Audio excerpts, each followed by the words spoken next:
మీకు ఒక మంచి విషయం నేను చెప్తాను, దయచేసి వీడియో పూర్తిగా చూడండి.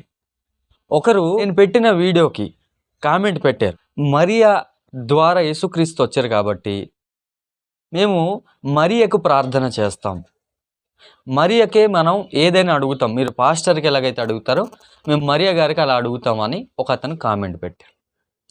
ఇప్పుడు దానికి మీరు ఏం సమాధానం చెప్తారో మీ నుండి కామెంట్ పెట్టండి. కానీ నేను ఇచ్చిన సమాధానం ఏంటంటే, మత్తయి సువార్త 12వ అధ్యాయం 48 నుండి 50 వచనంలో మనకు ఒక సంఘటన కనబడుతుంది. ఒకడు వచ్చి యేసుక్రీస్తుతో అంటాడు కదా, బయట నీ తల్లి నీ సహోదరులు నీతో మాట్లాడాలని నిలబడి ఉన్నారు అని చెప్పినప్పుడు, నా తల్లి ఎవరు, నా సహోదరులు ఎవరు? అక్కడ ప్రశ్న గుర్తు మనం చూస్తున్నాం. ఇప్పుడు మనం ఎందుకు ప్రశ్న గుర్తేస్తామంటే, మనకు సమాధానం లేనప్పుడే ప్రశ్న గుర్తేస్తాం. అంటే ఆయన ఉద్దేశం ఏంటి?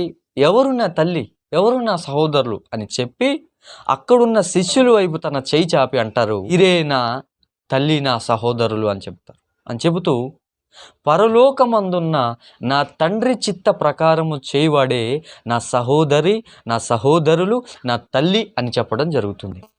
ఇక్కడ మరియకు ఇచ్చిన విలువ ఏంటి? అసలు మరియ గారి మీద అతని ఉద్దేశం ఏంటి? మరియ గారి మీద ఇతనుకున్న అభిప్రాయం ఏంటి? యేసుక్రీస్తు వారికి నిజంగా ఎంత పెద్ద సక్సెస్ఫుల్ పర్సన్ అయినా కూడా తల్లి వచ్చేరు అంటే ఎగిరి గంతులేస్తారు, లేకుంటే ఆ తల్లిని స్టేజ్ మీద పిలవడానికి ఇష్టపడతారు, అందరికంటే ఎక్కువగా తల్లికి ప్రిఫరెన్స్ ఇస్తారు.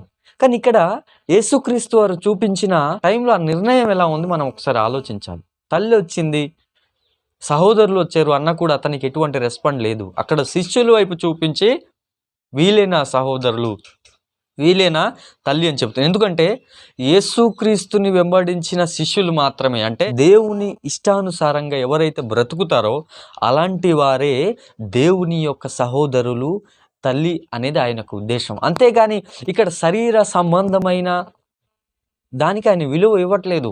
ఒకవేళ కడుపు అనేది, అప్పుడు కడుపు ద్వారా పుట్టడం జరిగింది, వెరీ గుడ్. కానీ అక్కడ ఆ శరీర సంబంధమైన ఆ బాంధవ్యాన్ని యేసుక్రీస్తు వారు విలువ ఇవ్వట్లేదు. కానీ పరలోక సంబంధమైన వాటి కొరకు మాత్రమే ఆయన విలువ ఇస్తున్నారు. గారికి నేను ప్రార్థన చేస్తాను, అది ఎంతవరకు రైట్ అండి? అసలు యేసుక్రీస్తు వారు ఆమెకి ఇచ్చిన విలువ చాలా తక్కువ.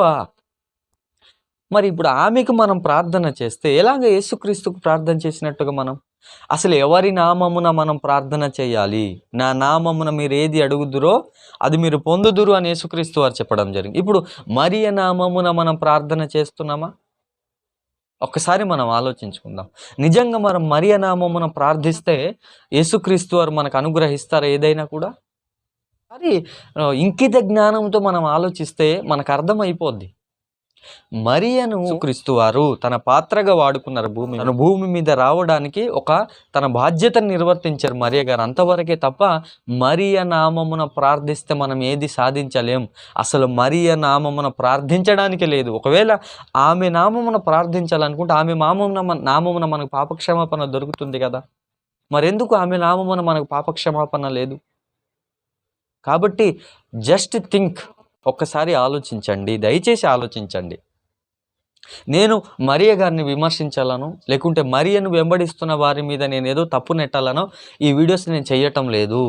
ఒకే ఒకటి ఏంటంటే, యేసుక్రీస్తు వారు చెప్పిన మాట ప్రకారంగా యేసుక్రీస్తు శిష్యులను చూపించి నా తండ్రి చిత్త ప్రకారం చేయవాడే నా తల్లి, నా సహోదరులు అని చెబుతున్నారు.